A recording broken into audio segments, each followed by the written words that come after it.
My name's Mr. Ryan. We're going to learn about our society, the past and the present. So we'll get started with that. Before we get started, I just want to share my learning objectives. So understand that technology progresses with the passage of time in a society. Be able to understand the basic concept of chronological order. And then third, create a chronological timeline of their lifetime, of the student's lifetime, citing 3 points where they have experienced a change in life or when technology has assisted them. So I guess I have some more down here. I'll just double check that we're good to go. All right. So this is a social studies lesson. I'm teaching it for the first grade. The topic is past and present, technology, and chronological order. And then these are my standards. So first grade standards, and then my ISTE standard is 5C. So I just have a few slides that just are a few different sets, a few different collections, different categories showing examples from the past, and then more contemporary examples. So I'm sure we all recognize these examples of transportation, and then we certainly have some older examples, so some older ships, older cars, buggies and horses, and then minivans, airplanes, stuff like that we see today. And I have a few slides of that, so we can just go through that. We have communication. Then this is cool, just has one of each. So farming, how that's changed side by side. Shoes, and school was pretty cool. All right, so just some more examples. And then I had a slide where you can just kind of organize that. So I just wanted maybe a couple volunteers, one at a time, just come on up and see if they just want to try and drag this over to the right side. So Laura?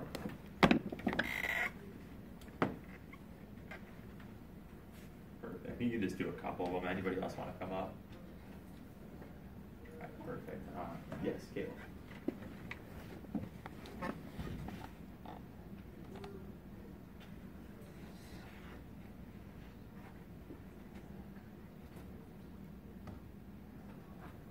Sorry about that. That's okay. Yeah. All right, Ben?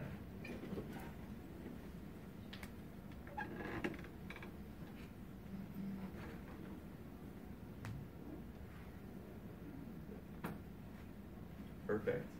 Anybody else want to come up, finish this off? All right, Emily.